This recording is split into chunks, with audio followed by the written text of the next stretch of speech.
ओम शांति। आज 17/9/2025 के बाबा के महावाक्य का वरदान है। देह भान का त्याग कर निर्क्रोधी बनने वाले निर्माण चित्त भव। बाबा आज देह भान से जो मुक्त आत्मा है, पहले उसकी निशानी बता रहे हैं कि वह अपकारी पर भी उपकार करेंगे, गाली देने वाले को भी गले लगाएंगे, निंदा करने वाले को भी सच्चा मित्र मानेंगे। और ऐसी आत्माओं को ही बाबा बहुत प्यार करता है। लेकिन ऐसी स्थिति क्या प्रैक्टिकल में आपकी बनी है? अगर नहीं बनी है तो आज का मुरली मंथन आपको बहुत ध्यान से सुनना होगा। तो निर्क्रोधी बनना अर्थात तुम्हें गहरी शांति और मौन की अवस्था को प्राप्त हो जाना, गहरे साइलेंस को प्राप्त हो जाना। ज्ञान बहुत ले लिया है, लेकिन अनुभवों की कमी होती जा रही है, तो अनुभव को बढ़ाना होगा। लेकिन आपके सबके दिलों में यही प्रश्न उत्पन्न होता है। निर्क्रोधी बनना है, देहभान को समाप्त करना है, उसकी जानकारियां बहुत है, लेकिन प्रैक्टिकल में वह स्थिति बन नहीं पाती है। और वह स्थिति जब तक बनेगी नहीं, तब तक अपकारी पर उपकार करने वाली बात, निंदा वाले को गले लगाने वाली बात प्रैक्टिकल में संभव नहीं हो पाएगा। तो आज हम इसी बातों पर विचार सागर मंथन करेंगे कि आप उन अनुभव की स्थिति पर कैसे सेट हो पाओगे। तो जैसी विधि बताई जाती है, अगर उसको पूरी तरीके से फॉलो करोगे तो उस विधि से तुम गहरी शांति, देहभान से मुक्त अवस्था की स्थिति को प्राप्त कर पाओगे। जैसे उदाहरण के लिए, अभी आप अहमदाबाद में हो और माउंट आबू पहुंचना है, तो मैं आत्मा माउंट आबू पहुंची हुई हूँ, तो वह रास्ता आपको बता सकती हूँ कि आपको ऐसी ऐसी विधि करोगे तो माउंट आबू आप पहुंच सकते हो। लेकिन माउंट आबू को अहमदाबाद में ला करके नहीं दिखा सकता। उसकी रूपरेखा बता सकता हूँ, रास्ते का तरीका बता सकता हूँ। विधि को ध्यान से सुनना और उस पर चलना और पहुंच करके माउंट आबू का अनुभव करना, यह तो आपको स्वयं ही करना पड़ेगा। तो मैं उस मौन की बात कर रहा हूँ, मैं उस गहरी शांति की अवस्था की बात कर रहा हूँ, मैं उस देहभान से मुक्त अवस्था की बात कर रहा हूँ, जहाँ पर न निंदा छुपाती है, न ग्लानि छुपाती है, न कोई हमारा शत्रु लगता है। हमें सभी जो मित्र लगते हैं, उस स्थिति और उस अवस्था पर पहुंचने की बात कर रहा हूँ। मैं उस अनुभव को बता पा रहा हूँ, मैं उस रास्ते को, उस विधि को बता पा रहा हूँ। पहुंचना तो आपको ही है। तो अब शुरुआत कहाँ से करें? तो शुरुआत हम करेंगे देहभान के बारे में। तो आपने बहुत सारी बातें सुन रखी हैं, देहभान, अहंकार, है ना, ये तो सारी बातें आपने सुन ही रखी हैं। लेकिन सबसे पहली बात है देहभान से मुक्त अवस्था की जो बात आ रही है।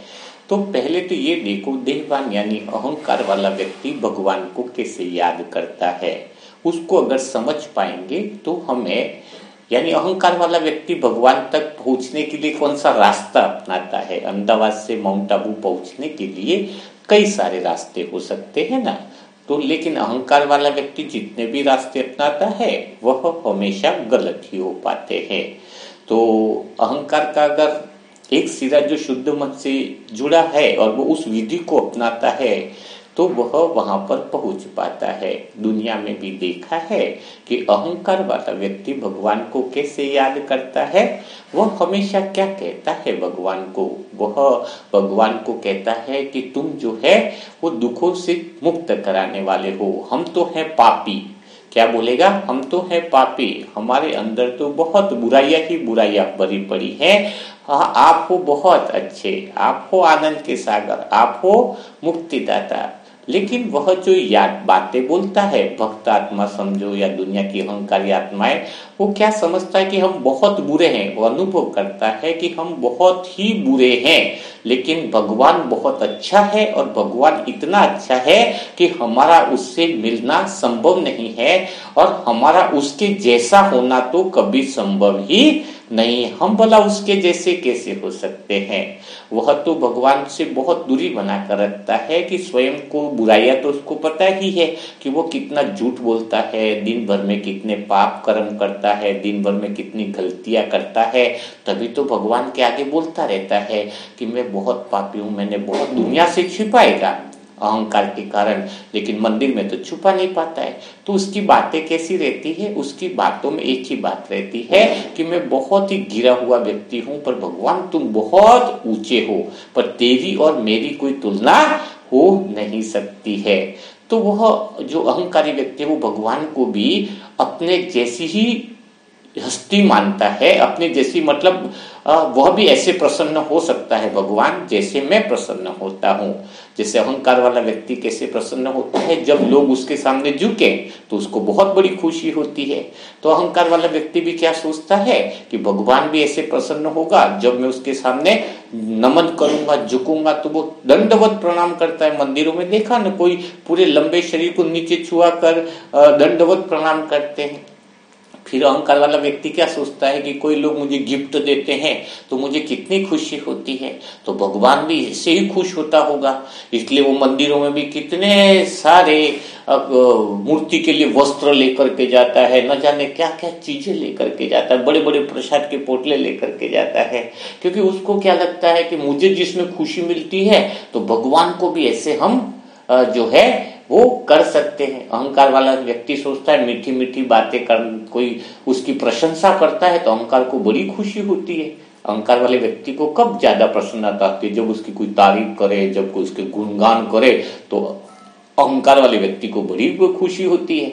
इसलिए अहंकार वाला व्यक्ति क्या सोचता है कि हमें भी बहुत जोर जोर से नगाड़े बजाने हैं, जोर जोर से भजन कीर्तन करने हैं, तो शायद भगवान इससे खुश हो जाएगा।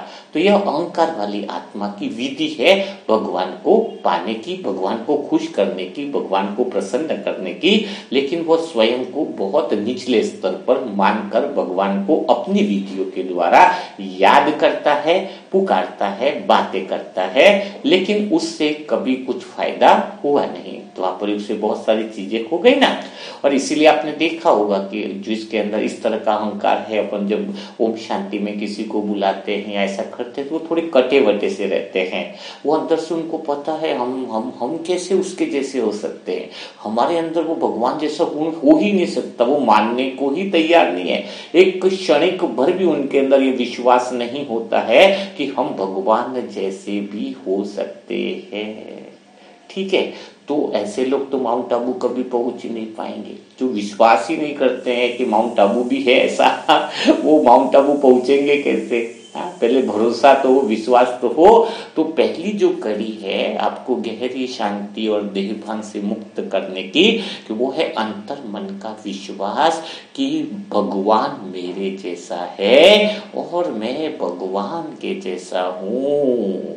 यह बात अंदर इतनी पक्की हो जाए, इतनी पक्की हो जाए, इसके लिए दिन भर में बार बार यह रियलाइज करवाओ, बार बार यह स्मृति करवाओ कि भगवान मेरे जैसा है, मैं भगवान के जैसा हूँ। तो फिर वह अनुभव पे पहुंचना बहुत आसान रहेगा। तो यह तो हो गई आपकी देहभान से मुक्त अवस्था की पहली विधि।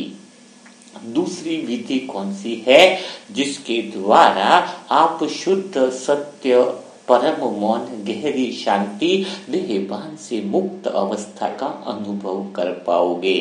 तो दूसरी जो विधि है वह वास्तव में आपकी दूसरी दीवार को गिराने की विधि है। पहली दीवार तो जो अविश्वास की थी कि भगवान मेरे से अलग है, वह दीवार जिसने गिरा दी है वही दूसरी सीमा में, दूसरी विधि में प्रवेश कर पाएगा, क्योंकि आपको 3 दीवारें गिरानी है। तो देहभान भी गिर जाएगा, तो दूसरी जो दीवार है, जो शुद्ध मन के आगे जो घेरा बना हुआ है, वह कौन सा है? आग के पास धुआं दिखता है तो आग छुप जाती है। वह धुआं कौन सा है जो अगर हटा दे तो अंदर की आग जो है वह प्रकट हो जाए। तो देह भान बाबा मुक्त करने की बात कर रहे हैं। तो देह भान वह अहंकार, वह क्या है आपके आसपास? तो आपके आसपास है वह शब्दों का जाल है। क्या है आपके पास? यह जो शब्दों का जाल, शब्दों की जो दीवारें बनी हुई हैं, वह कभी भी आपको सत्य तक पहुंचने नहीं देंगी। वह मौन में निर्क्रोधी नहीं बनने देगी, वह आपको समरस नहीं बनने देगी। देह भान का अर्थ क्या है कि वह मेरा माता है, वो मेरी मम्मी है, मेरी पत्नी है, तो आपको पत्नी का चेहरा याद आता है। तो आपने प्रैक्टिकल में पत्नी को नहीं पकड़ रखा है। समझो बात को।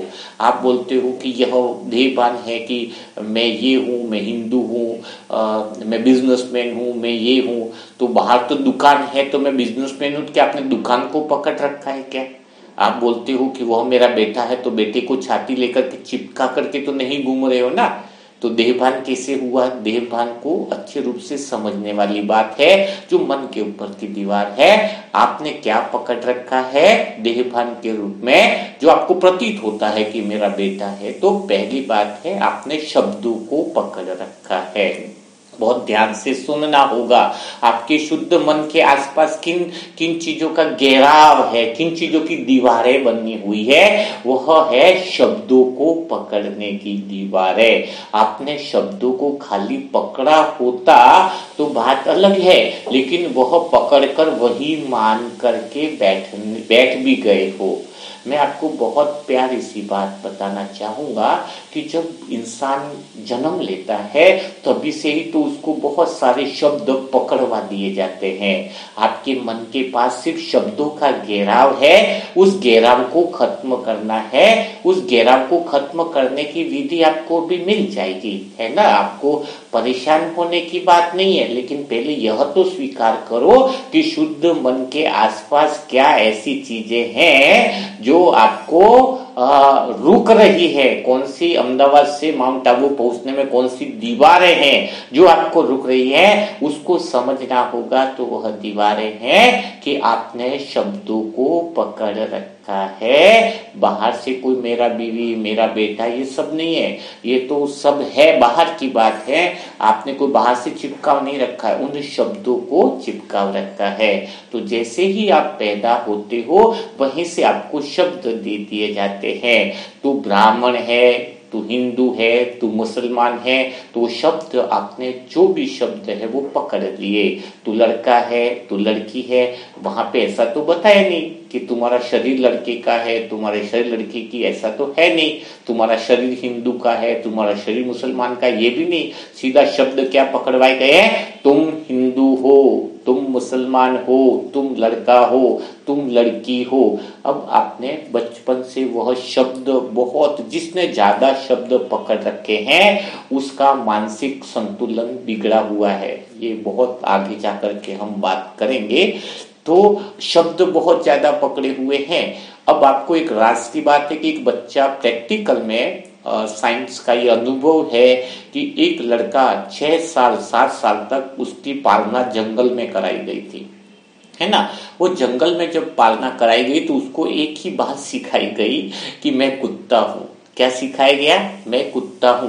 तो बाकी किसी से मिलने भी नहीं दिया गया था और उसकी पूरी पालना ही ऐसी हुई, है ना। 7 साल के बाद उसको समाज में, सोसाइटी के बीच में लाया गया। बहुत प्रैक्टिकल प्रयोग है। अब वो आराम से बोल रहा, उसको झिझक भी नहीं हो रही कि ये है वो है। अब उसने कौन से शब्दों को बोला? बस मैं कुत्ता हूँ, मैं कुत्ता हूँ। इसका अर्थ क्या है कि आपको बहुत गहरी बात है, आपने भी बहुत सारे शब्द पकड़ रखे हैं जो शब्द आपके है ही नहीं, है ना, जो शब्द आप है ही नहीं, और शब्द पकड़ना तो छोड़ो, आप वह शब्दों को अनुभव में ले आए हैं, झूठे अनुभव में ले आए हैं कि मैं लड़का, मैं हिंदू, मैं बिजनेसमैन हूं। ये सारे जो शब्द हैं वह आपका घेराव बन गए हैं, मन के चारों तरफ वह दीवारें बन गई हैं। तो वह शब्दों की दीवारों को गिराना होगा। शब्दों की दीवारों को अगर गिरा दिया तो शुद्ध मन प्रकट हो जाएगा। वह गहरा साइलेंस, वह गहरी शांति आपके अंदर प्रकट हो जाएगी। वह परम शांति, परम मौन अंदर से प्रकट हो जाएगा। तो रुकावट कौन सी है? दुश्मन आपका, खुद ही आप दुश्मन बनकर बैठे हो। इसका अर्थ क्या है? आपका अशुद्ध मन, जिसका अहंकार है, उसने ही वह शब्द जो बाहर के हैं, वह कितने सारे शब्द ऐसे हैं वो पकड़ रखे। क्योंकि अहंकार की एक विशेषता होती है कि वह और शब्दों को संग्रह करता रहता है, इकट्ठा करने की बहुत बड़ी आदत है अहंकार की। तो वो और कुछ न कुछ जानकारियां लेता ही रहता है, और लेता रहता है, और लेता रहता है, और वह शब्दों को पकड़ लेता है। शब्दों को जिसने ज्यादा शब्दों को पकड़ करके रखा है और बार बार उन शब्दों की पुनरावृत्ति कर रहा है, तो मानो उसको लगते हैं कि वही वो बन करके बैठा है। शब्द पकड़ना तो कारागृह की स्थिति हो गई, कैदी बन गया। अब दूसरी स्थिति क्या है उसको समझो। वह शब्द क्या बोलता है? यह मेरे शब्द है। दूसरों के उधार लिए शब्दों को भी वो क्या बोलता है? वह मेरे शब्द हैं। देखो यहाँ पर आपको ध्यान से मुझ आत्मा के साथ आपको बने रहना होगा, ताकि आपको वह अनुभव करने की विधियां मिल जाएंगी। आपके शब्दों की दीवारें गिरानी है आज आपको, क्योंकि बातें बहुत हो जाती है, अनुभव करने वाली बातें हैं। तो ठीक है, तो अब यहाँ पर हम थोड़ा सा आगे बढ़ते हैं। आपने देखा होगा दो व्यक्तियों में लड़ाई किस बात की होती है, विवाद किस बात का होता है। यहाँ पर आप देखिए, तो वो विवाद तब चालू होता है जब पहले व्यक्ति ने कुछ शब्द बोले, तो वो क्या बोलता है? मेरे शब्द बोले। अब जब उस शब्दों की कदर नहीं होती है, उस शब्दों को कोई मानता नहीं है दूसरे वाला, तो क्या होता है? झगड़ा होता है। दूसरे वाला जो व्यक्ति शब्द बोल रहा है वो किसके हैं? वह उसके शब्द हैं। पहले वाला व्यक्ति बोल रहा है वो मेरे शब्द हैं, है ना। कोई बोल रहा है मैं हिंदू हूँ, दूसरे वाला बोल रहा है मैं मुसलमान, नहीं नहीं हिंदू ही हूं मैं, है ना। कोई बोलता है मैं राइट हूँ, मैं इस काम में ऐसा करूंगा तो ऐसा सही हूं मैं, तो शब्द ही है ना खाली। और बहुत व्यक्ति उस व्यक्ति का बहुत दुश्मन होता है जो उसके शब्दों का विरोध करता है। दुश्मनी किसे कहता है? बाबा ने कहा ना, शत्रु और मित्र को गले लगाओ। तो शत्रु कौन है? शत्रु कोई ऐसा फिजिकल शत्रुता नहीं आ रही, वो तो बहुत बात की बात आ रही है। पहली शत्रुता ही शब्दों की, जब हम उसके शब्दों को काटते हैं, है ना। सामने वाले शब्द जो अपना मान करके बैठा, बहुत जबरदस्त गहराई से वो शब्दों को पकड़ करके बैठा है। बाई चांस कोई गलती करी, उसने गलती करी नहीं है, मानने को तैयार नहीं, वो इस चीज में गलत है, उसने पकड़ के रखा, मैं हमेशा सही रहता हूं, है ना, मेरा हर काम परफेक्ट रहता है। अब उसने गलतियां करी हैं, काम गलत भी हुआ, लेकिन उसके शब्द बड़े गहरे हैं, उस शब्दों पे पकड़ गहरी है कि मेरा काम, मेरे जैसा तो कोई है ही नहीं, मेरे तो हर काम परफेक्ट है। अब बताओ उसको हम उसके शब्द जो पकड़े हुए हैं, तो उसको बोले तू गलत है, गलत है, वो क्या मानने को तैयार नहीं, और वहीं पर झगड़ा चालू होगा। क्योंकि उसने तो मान करके बैठा है ना, शब्दों को पकड़ करके बैठा है कि मैं सही हूँ। हाँ, तो जिसने शब्दों को पकड़ा है उसको तो आप गलत भी ठहरा नहीं सकते, कितना भी उसके आगे माथा फोड़ो तो वो गलत साबित मानने, आप दुनिया समझ जाएगी, वो समझने को तैयार नहीं होगा, है ना। तो सारी लड़ाई किसकी है? दो व्यक्तियों की हो या 10 व्यक्तियों की हो, वो लड़ाई कौन सी है? शब्दों को पकड़ कर रखने की। पहले तो शब्दों की दीवार पहली लड़ाई, और दूसरी लड़ाई है शब्द को मेरे शब्द बोलना। दूसरी लड़ाई कौन सी है? मेरे शब्द। इंजीनियर हूं तो ठीक बात है। अब इंजीनियर पर मैं इंजीनियर हूं, ये मेरे शब्द, मैं इंजीनियर, मेरा पद, हाँ, तो ये मेरा पद यानी वो इंजीनियर वाला पद उसका है, वो नहीं, वो शब्द उसने पकड़ रखा है मेरे इंजीनियर, है ना। मैं इंजीनियर हूं, मैं सही हूं, मैं ये हूं, मैं वो हूं, है ना। अब उसको कोई बोल दे कि मैं अच्छा इंसान हूं, उसने पकड़ रखा है कि मैं अच्छा इंसान हूं। अब तुम उसको जैसे बोलोगे तू तो घटिया इंसान है, वह तुम पर झगड़े पे उतारू हो जाएगा, क्योंकि उसने तो एक शब्द पकड़ रखा है ना कि मैं अच्छा इंसान हूं। अब दूसरा बोलेगा कोई कि मैं, तू बुरा इंसान है, तू घटिया इंसान है, तो वह तो उससे झगड़ा कर लेगा, उससे वाद विवाद कर लेगा, क्योंकि उसने शब्द कौन सा, तकलीफ कौन सी है, उसको बुरा इंसान बोला है तो उसको गुस्सा किस बात पे आ रहा है, क्रोध किस बात पे आ रहा है, क्योंकि उसने एक बात पकड़ रखी है कि मैं अच्छा इंसान हूं। ठीक है, तो आज आपको वह सारे शब्दों की दीवारें गिरानी है। अगर शब्दों की दीवारें गिराई तो भगवान स्वयं सामने ही आपको दिखेगा। जैसे कोई कमरा है, कमरा बंद है, लेकिन कमरा तो बंद है, लेकिन कमरे के बाहर कोई खड़ा है, तो खाली जरूरत है दरवाजा खोलने की, है ना। तो तुम्हें बस कमरे के शब्दों की दीवारों को तोड़ोगे तो आप बाहर निकलोगे तो पता चलेगा कि भगवान जो है वह सामने ही खड़ा है। तब आपके अंदर असीम शक्ति आ जाएगी। एक छोटी सी बात को समझेंगे, फिर आगे हम बताएंगे कि शब्दों को कैसे गिराना है, दीवारों को कैसे गिराना है। ठीक है ना, यह भी विधि आपको मिलेगी। माउंट आबू पहुंचने की पूरी विधि आपको मिलेगी। हमने जो अनुभव किया है वो विधि पूरी बताएंगे। उसी रास्ते पे हम चल करके वहां पहुंचे हैं, तो आप तक भी वह विधि पहुंचाई जा रही है। ठीक बात है। तो पहली बात है, उस बात को हमें समझना होगा। कौन सी बात को? एक कहानी के द्वारा हम समझते हैं। एक बार एक राजा ने बहुत खुश था, बहुत प्रसन्न था, तो उसने गांव में पूरी प्रजा में यह घोषणा करवाई, और उस गांव में 100 ब्राह्मण भी थे। उनको बोला कि दूर दूर तक इतनी सारी जमीनें हैं, जो जमीन को जितनी कवर कर सकता है, टाइम दिया 5 महीना 6 महीने का, कि जो जितना जमीन का घेराव कर लेगा, है ना, दीवार बना लेगा, भाई यहां से यहां तक मेरी जमीन है, वह जमीन उसको दे दी जाएगी। 6 महीने का मौका दिया गया। तो सभी ब्राह्मण टूट पड़े, दूर दूर तक उसकी जमीन फैलेगी राजा की। तो कई ब्राह्मणों ने अपनी धन संपदा भी बेच दी, दूसरी चीजें बेच दी, ज्वेलरी सब, और उस दीवार को बनाने में लग गए, है ना। तो किसी ने तो बहुत बड़ी जमीन कवर कर ली और चारों तरफ उसकी दीवार बना ली, किसी ने और जमीन बना ली, किसी ने, तीसरे ने जमीन बनाई। तो ऐसे सभी ने अपना अपना घेराव बना लिया। इसके साथ में ही राजा ने एक अनाउंसमेंट और किया था कि जिसने घेराव किया है उसको उतनी जमीन तो मिलेगी, लेकिन जो सबसे बड़ा घेरा कर पाएगा जमीन का, उसको मेरे यहाँ पर विशेष राजगुरु का पद नियुक्त कर लिया जाएगा। तो सब इसी में लगे थे कि जमीन तो मिल ही रही है, ऊपर से पद भी मिल रहा था। तो सबने एडी चोटी का जोर लगा दिया और सबने क्या बनाई, दीवारें बहुत ज्यादा बना दी। 6 महीने के बाद जैसे ही राजा वहां पर पहुंचा तो आवाज आई कि किसने, लगता है कि सबसे बड़ा घेरा बनाया है, सबसे बड़ी जमीन किसने दी है, ऐसा किसको लगता है। 100 ब्राह्मण सामने खड़े थे। तो दूर से एक आवाज आई कि ब्राह्मण की कि मैंने सबसे बड़ा घेरा बना रखा है, सबसे बड़ा घेरा बना रखा है। तो बाकी सब ब्राह्मण आश्चर्यचकित हुए कि रात को तो उसका देखा था कि बहुत छोटा सा घेरा था, और वो बहुत निर्धन भी था, गरीब ब्राह्मण था, और उसने छोटा सा घेरा जो रात को बना रखा था वो झोपड़ी का भी बना रखा था, लकड़ियों का, छोटी छोटी, उसके पास तो धन नहीं था।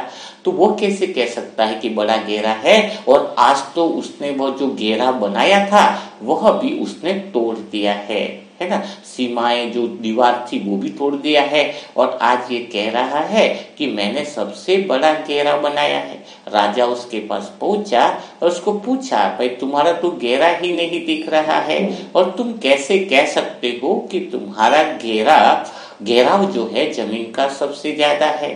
तो उसने बताया कि रात तक तो मैंने छोटा सा बना रखा था, लेकिन मैंने फिर देर रात्रि तक, सुबह होते होते उसको भी जला दिया, क्योंकि मुझे लगता था कि मैं कितनी भी चारों तरफ जमीन को घेर लूंगा, लेकिन मैं रहूंगा तो घेराव के अंदर ही, और मुझे सीमाओं में रहना अच्छा नहीं लगता है।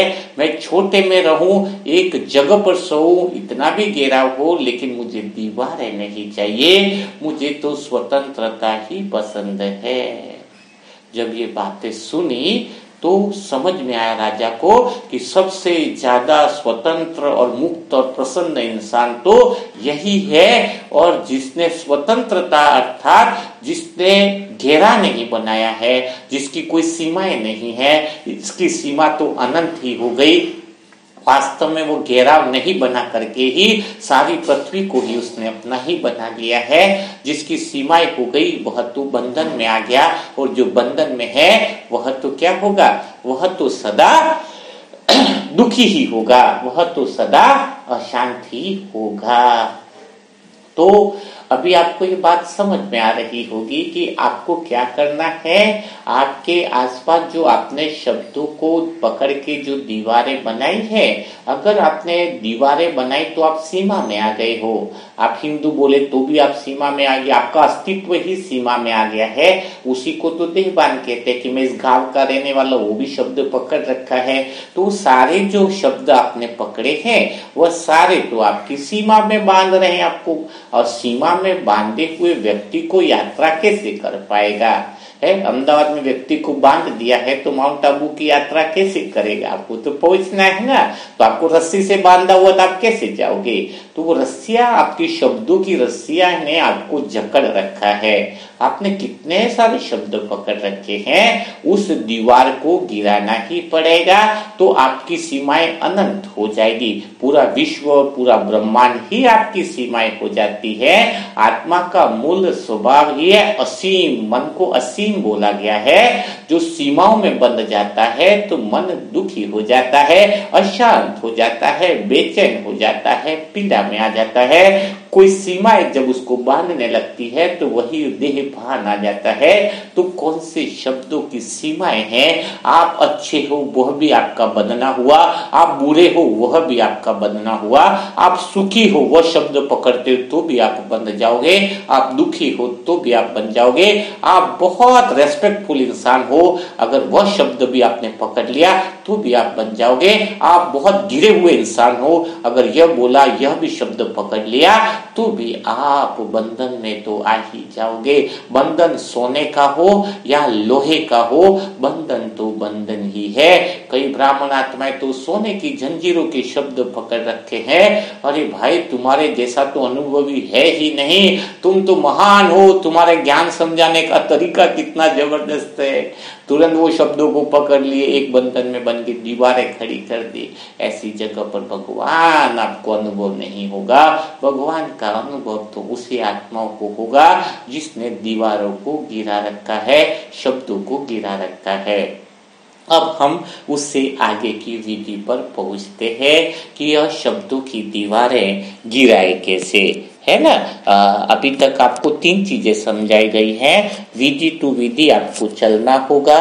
पहला तो यही बताया गया है कि आपका मन शब्दों से घिरा हुआ है, आप कैद में हो, शब्दों की दीवारों में कैद में फंसे हुए हो। दूसरा आपको बताया गया कि जो शब्द आप मेरे बोलते हो वह आपके लिए विष का काम कर रहे हैं, वह आपके अंदर की शक्ति को क्षीण कर रहे हैं। मेरे शब्द बोलते, शब्द तो बोल रहे, शब्दों की तो कैद है ही, लेकिन बार बार पुनरावृत्ति करके आपने उन शब्दों पे कॉपीराइट ले लिया, अधिकार ले लिया हो। यह मेरे शब्द है, मेरा घर सबसे अच्छा है। अब किसने बोल दिया तुम्हारा घर खराब है तो तुम तो तलवार ही निकाल दोगे, वो तुम्हारे लिए दुश्मन हो गया, क्योंकि आपने तो कॉपीराइट ही कर लिया ना, मेरा घर सबसे अच्छा है। तो कुछ शब्दों पे तो आपने कॉपीराइट कर दिया है। तो आपका दूसरा जो दीवार का है वह है मेरा, और उसको अनुभव बना देना। तो यहां तक आप समझ गए।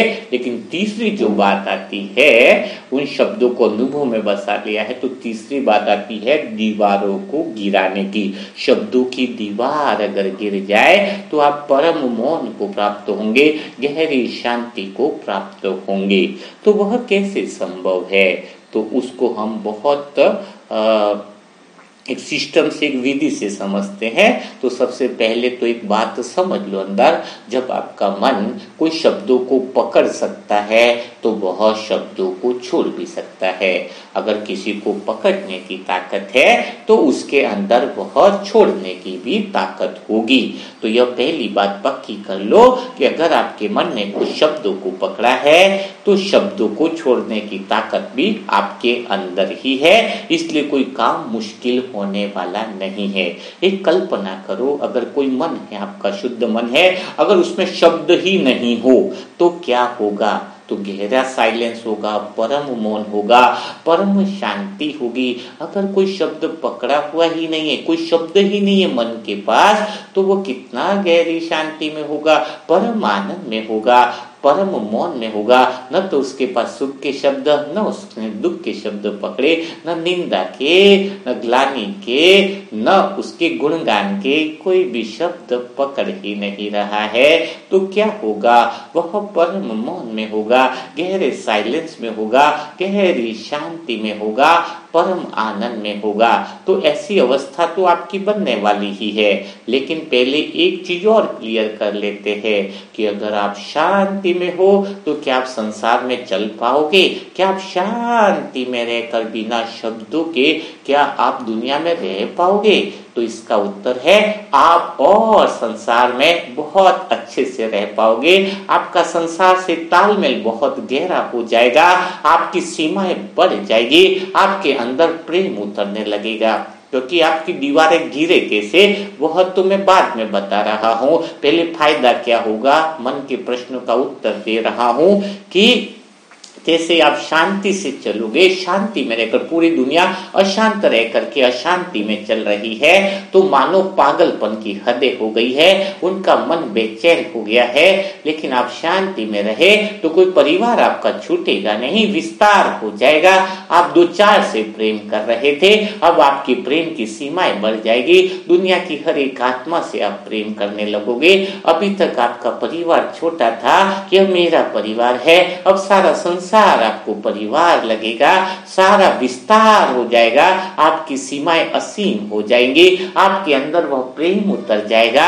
शब्दों की दीवार गिरते ही जिसमें सारे जगत के प्रति आपका असीम प्रेम दिखाई देने लगेगा। वह सत्य प्रेम जो दीवारों में बंधा हुआ नहीं है, वह असीम प्रेम जो शब्दों में बंधा हुआ नहीं है। शब्दों में बंधा हुआ प्रेम तो मोह होता है, यह मेरा बच्चा है, उसको प्रेम किया है, वह तो शब्दों में बंधा हुआ प्रेम है। सारा जगत ही मेरा परिवार है, वह तो असीम प्रेम है। उस असीम प्रेम को उतर जाने दो, शब्दों की दीवार को गिर जाने दो। कितना अंदर से वह अनुभव होगा, उसको शब्दों में भी नहीं बता पाएंगे, क्योंकि शब्दों में बांधना फिर नई बंधन बन जाएगा। वह तो उस जगह पर तुम पहुंच जाओगे तो पाओगे कि तुम्हारे अंदर असीमता आ गई है, तुम्हारे पास कोई शब्द नहीं बचा है, तुम्हारे पास तो बस वह मौन ही मौन है, परम साइलेंस है, गहरी शांति है, परम शांति है, परम आनंद की अवस्था में तुम चले जाओगे। शब्दों की दीवार को गिरा दो, कोई शब्द पकड़ो ही नहीं, बस ध्यान से विचारों को देखना चालू कर दो।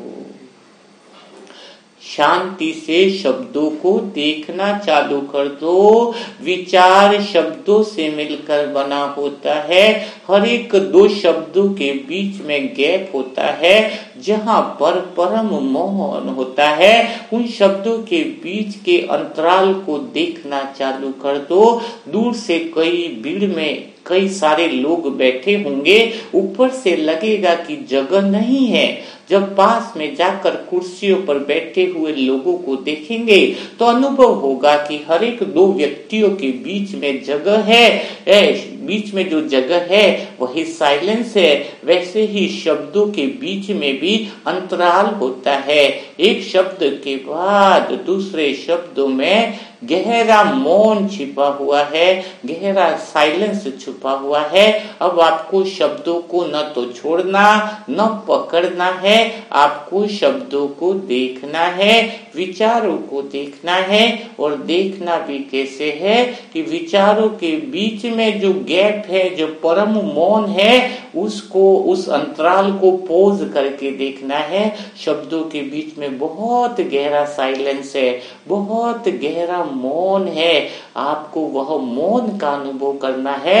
वो तो आपको धीरे धीरे जब विचारों को, शब्दों को देखने लग गए, न पकड़ने का न छोड़ने का, सिर्फ जब देखने लग गए तो ऑटोमेटिक वह शब्दों के बीच की शांति को देखोगे।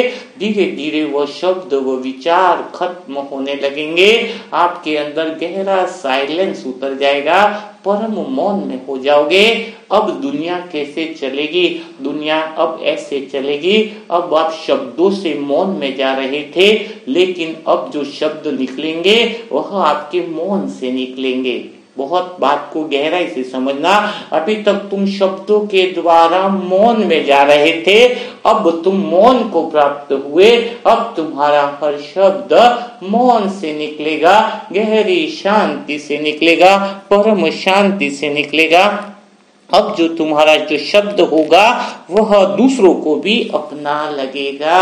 अब गहरी शांति, परम शांति, आनंद में बिल्कुल खो जाओगे।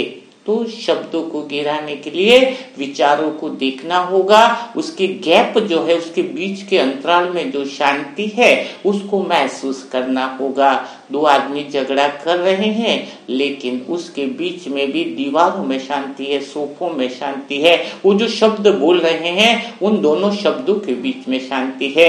आप दोनों में से ये मत पकड़ो कि कौन सही है कौन गलत है, उन दोनों शब्दों से दूर रहो। न तो कोई सही वाले को पकड़ना है, न कोई गलत है।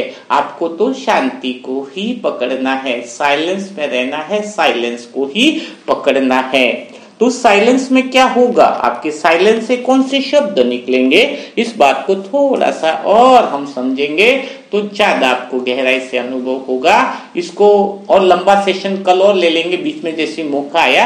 आपको थोड़ा सा विधि बताया है, तो 5 मिनट बचे हैं, तो उसमें कुछ आपको एक आध विधि बता देते हैं। तो आपको थोड़ा घर परिवार में लोगों के साथ कैसा हैंडल करना होता है। पति आपकी कोई बात मान नहीं रहा है, दोस्त आपकी कोई बात नहीं मान रहा है, बेटे आपकी बात नहीं मान रहे हैं, तो आपको छोटा सा प्रयोग करके देखना है। तो वह प्रयोग आपके जीवन में सार्थक बन जाएगा। तो कैसा प्रयोग करना है आपको प्रैक्टिकल में थोड़ा सा समझाते हैं। देखो, कोई भी इंसान आपके द्वारा दिए हुए शब्दों को स्वीकार नहीं करेगा। आप घर में बोलोगे कि तुम योग करो, भगवान के घर जाओ, तो क्या वो मानेंगे?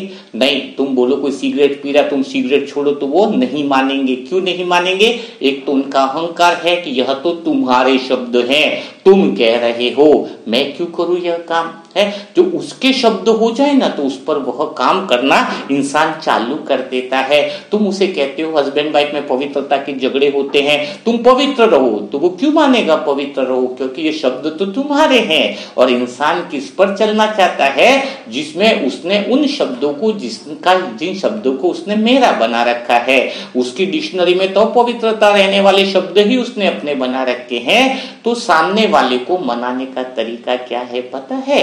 एक ही ये बात करने का तरीका सीखो कि हमें इस तरीके से नहीं बोलना है कि मैं बोल रहा हूं, यह मेरे शब्द हैं। उसको ऐसी तरीके से बात करनी है कि यह शब्द उसके ही हो जाए। क्या हो जाए?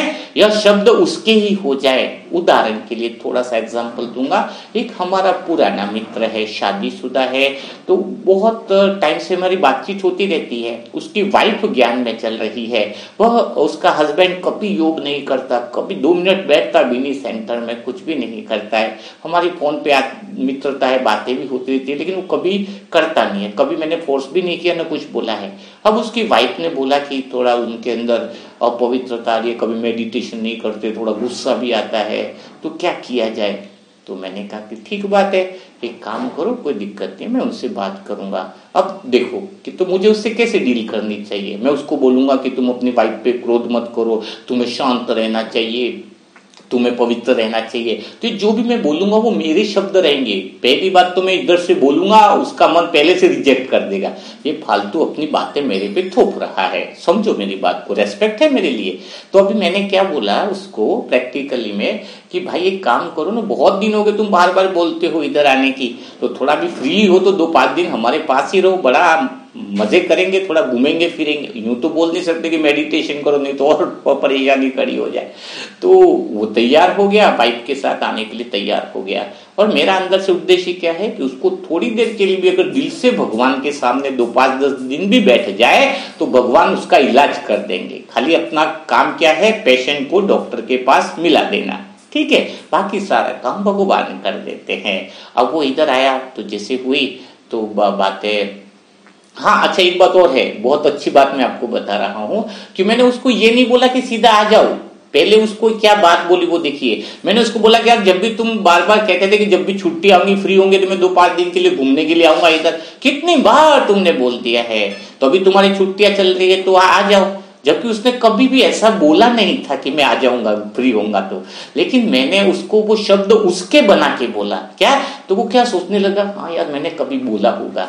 तो जब उसने ये रियलाइज किया कि मैंने बोला होगा, ये मेरे शब्द में फ्री होगा तो आपके पास घूमने के लिए आ जाऊंगा, है ना, तो उसके शब्द बन गए तो तुरंत रेडी हो गया, है ना, और वह आने के लिए तैयार हो गया। वो इधर आ भी गया और जब पहला ही दिन हुआ तब धीरे धीरे शाम में ऐसी मैंने बात करना चालू किया, यार आप वास्तव में उनकी वाइफ के सामने क्या बहुत अच्छे भाई हो, ये मेरा इतना अच्छा दोस्त है, उसने मुझे प्रॉमिस किया था कि जब भी मुझे फ्री टाइम में मिलेगा तो मैं भगवान को तो इतना ज्यादा नहीं लेकिन मैं 10-10 मिनट डेली मेडिटेशन में जरूर बैठूंगा और मेरी बहुत इच्छा है कि मैं भगवान के सामने बैठूं।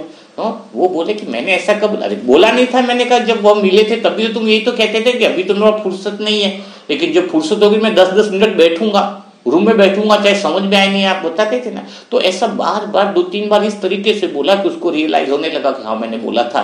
तो उसकी पत्नी को क्या बोलता, हाँ और अभी मेरे पास टाइम है, तब देखो ना मैं तो जब टाइम नहीं था इसलिए मैं तो नहीं बैठा था मेडिटेशन में, अभी मेरे पास फुर्सत है, अभी मैं भरपूर आनंद लूंगा। और धीरे धीरे करके वो 10 मिनट 20 मिनट डेली, क्योंकि बात उसकी हो गई, उसने बोला था, उसने शब्दों को पकड़ लिया, तो फिर क्या हो गया, वह बैठने लग गया योग में। और जब हम अपने शब्द उसके शब्द बना देते हैं तो वह व्यक्ति ऑटोमेटिक काम करना चालू कर देता है। एक व्यक्ति भोग नहीं लगाता था। एक बहन को जब हमने इस बात को बताया तो बहन हस्बैंड को क्या बोलती, अरे बहुत अच्छी बात है, और मेरे हस्बैंड ने तो बोला ही था तनख्वाह उसकी बढ़ेगी ना तो भगवान के कार्य में दिल से सहयोग करेंगे, और वो हमेशा भगवान की तारीफ करते हैं कि वही तो सब देने वाला है। तो वो उसका हस्बैंड क्या बोलता, हाँ भगवान ही तो सब देने वाला है, इसलिए मैं कहता हूँ क्योंकि उसी की कृपा से तो हम चल रहे हैं। जेब से फटाक से पैसा निकाला भोग के लिए, क्यों, क्योंकि अगर बहन बोलती तो तैयार नहीं था, कि उसको मानता नहीं था, लेकिन उसके शब्द बना दिए कि तुमने बोला था ना कि भगवान के कार्य में हमेशा सहयोग बोलेंगे। वो कई बार बोलेंगे कि मैंने नहीं बोला था, पर क्या बोलेंगे, शायद तुम भूल गए होंगे। ज्यादा से ज्यादा यही तो होने वाला है ना कि शायद तुम भूल गए होंगे, दोबारा फिर करेंगे तो बात तो अंदर चली गई ना।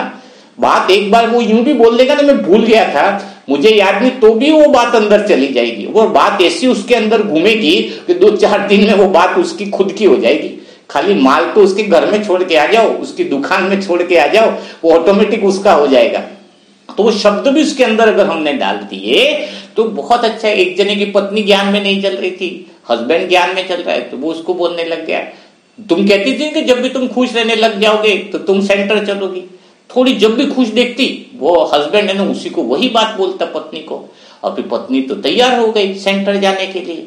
अब वो पहले तो सोचती कि मैंने तो ऐसा बोला नहीं कि जब भी मैं खुश होंगी सब चीजें ठीक हो जाएंगी तो सेंटर चलूंगी, उसने तो कभी ऐसा बोला नहीं था। लेकिन पति ने बार बार यह बात बोली और फिर वो खुद ही क्या हो गई कि चलो सेंटर चलते हैं, क्योंकि उसके शब्द बन गए। उसके अहंकार को गिराने के लिए हमें अपनी बातें अगर उसको रखेंगे तो वो आपकी बात को स्वीकार नहीं करेगा। आज तक आपने घर परिवार वाले को कैसा बोला, आपका एटीट्यूड क्या रहा है, एक ही रहा है कि अब मेरे शब्द हैं और मैं आप पे थोपना चाहती हूँ, आप पवित्र रहो, आपको बाहर का खाना नहीं खाना है। आप बोलते ही ऐसे हो कि आपके शब्द हैं, आपको उनके शब्द बनाने हैं, और उनके शब्द बनाने के लिए तो यही बोलना है। आप हमेशा कहते हो ना अच्छा खाना खाना, ये बात मुझे बहुत अच्छी लगती है।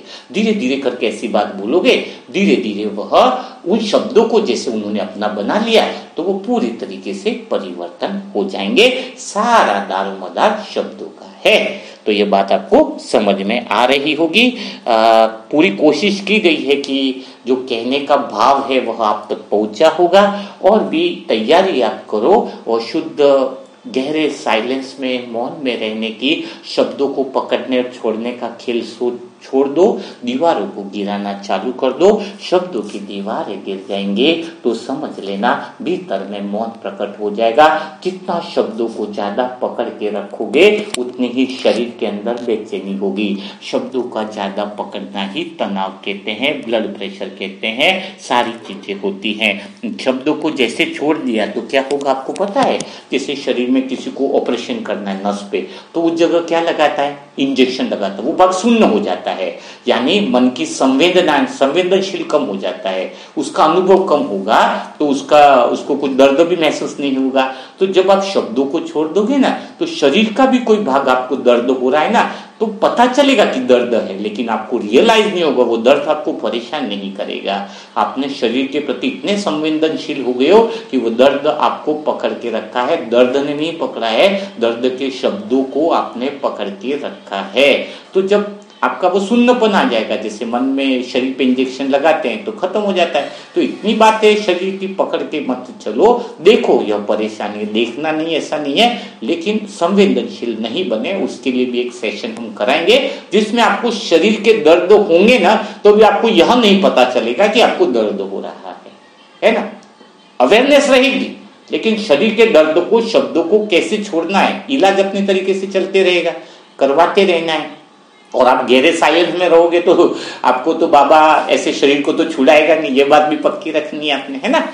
तो यह भी विधि पे बहुत अच्छा सेशन आपको कराएंगे। तो कल फिर हम मुलाकात करेंगे ऐसे ही मुरली मंथन के सेशन के साथ। तब तक के लिए सभी भाई बहनों को ओम शांति। साथ में ही मुरली मंथन कैसा लगा वो कमेंट बॉक्स में जरूर लिखिएगा, ताकि आपके अनुभव जो है वो सभी के काम आए। और जो नई आत्मा है, अपना पुरुषार्थ बढ़ाना चाहती है, उनके लिए व्हाट्सएप ग्रुप का नंबर है 7202921969। अभी यह गहरी शांति के अनुभवों की कमेंट्रिया टास्क कंप्लीट ग्रुप पे वापिस चालू होने वाली है। पिछली कमेंट्रियों का आपका अभ्यास बहुत अच्छा हो गया है, तो वो कमेंट्री आपको टास्क कंप्लीट ग्रुप पर आज या कल में मिलना चालू हो जाएंगी।